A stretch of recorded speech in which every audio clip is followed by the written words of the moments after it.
కాంగ్రెస్ మండల అధ్యక్షుడు బాలాజీ గారి ఆధ్వర్యంలో అదేవిధంగా అధికారులు మన పార్లమెంట్ అభ్యర్థి వంశచంద్ర రెడ్డి విషయం అదేవిధంగా వంశచంద్ర రెడ్డి గారు పార్లమెంట్ అభ్యర్థిగా నిలబడ్డారు.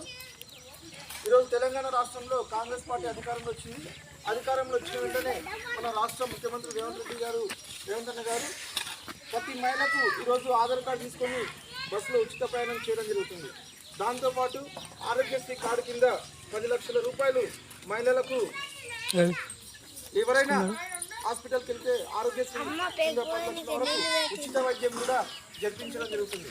దాంతోపాటు 500 గ్యాస్ సిలిండరు, అదేవిధంగా 200 యూనిట్ల వరకు ఉచిత విద్యుత్, అదేవిధంగా యువతకు ప్రభుత్వ ఉద్యోగాలు. ప్రభుత్వం వచ్చిన వెంటనే 40,000 ఉద్యోగాల వరకు సుమారుగా తెలంగాణ రాష్ట్రంలో భర్తీ చేయడం జరిగింది. వీటన్నిటిని దృష్టిలో ఉంచుకొని ఈరోజు యువజన కాంగ్రెస్ ఆధ్వర్యంలో door to door campaign start చేస్తాము. మేము ఒక విత్ ఐవైసీ అనే యాప్ ఉంటుంది. యాప్లో మీరు మీ ఫోన్ తీసుకొని వస్తే పేరు ఎంటర్ చేసి మీ యొక్క డీటెయిల్స్ పంపడం జరుగుతుంది. ఎవరైతే ఫోన్స్ ఉన్నారో మేము కూడా ఇలా కూర్చుంటాం ప్రశాంతంగా కూర్చొని మీ ఫోన్ నెంబర్ తీసుకొని వస్తే మీ పేరు ఎంటర్ చేసి పంపిస్తాం. జై కాంగ్రెస్.